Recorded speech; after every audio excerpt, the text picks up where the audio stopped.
今日就嚟到臨空城呢個 Premium Outlets 呢度咧，有超過250間嘅品牌店鋪，仲要好近關西機場，所以咧絕對咧係好多人去大阪第一站或者最後一站嘅血拼地方。而究竟臨空城 Outlet 值唔值得去，係咪真係咁好買呢？如果你喺關西機場出發嘅話咧，你去 T1 咧就已經有 Sky Shuttle 咧可以直達 Outlet， 而如果由大阪市區咧就可以搭南海電鐵去到 Winku Town 呢個站。而臨空城 Outlet 咧其實咧就分開兩邊，一邊係 Main Side， 我通常咧就會去咗 C Side 呢邊行先嘅，所以第一間咧我哋就去咗呢間 United Arrow 呢間店鋪嘅衫咧就比較閒日係簡約風 ，Brown 咧發覺咧呢度啲衫咧就大概咧都係6折至7折。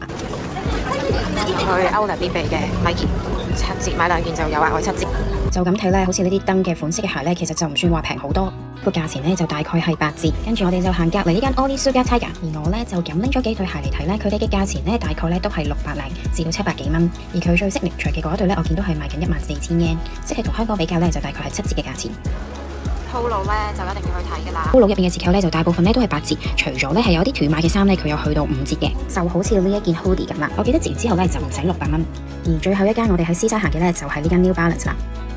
入邊啲鞋嘅款式咧，普遍咧價錢咧我就見最低由500幾蚊咧去到大概800蚊嘅。而臨空城 Outlet 咧，覺得呢度最特別咧就有呢間 Snow Peak 嘅 cafe 啦，因為可以望住個海啦，同埋食佢呢個日式西式 fusion 菜嘅。飽飽之後咧，我哋又繼續下半場嘅 shopping 啦。而我哋就去日排必行嘅邊，除咗衫之外咧，呢度咧都有一啲係 accessory 手袋啊，同埋啲鞋款嘅。仲有新款嘅呢一啲衫咧，其實都幾唔錯。而價錢方面咧就比較親民啦，因為咧佢全部咧大概都係5、6千 yen。咧見到嗰度咧就係做緊有啲唔同嘅款，就係做緊5至7折啦，跟住佢再現場再打多7、5折嘅。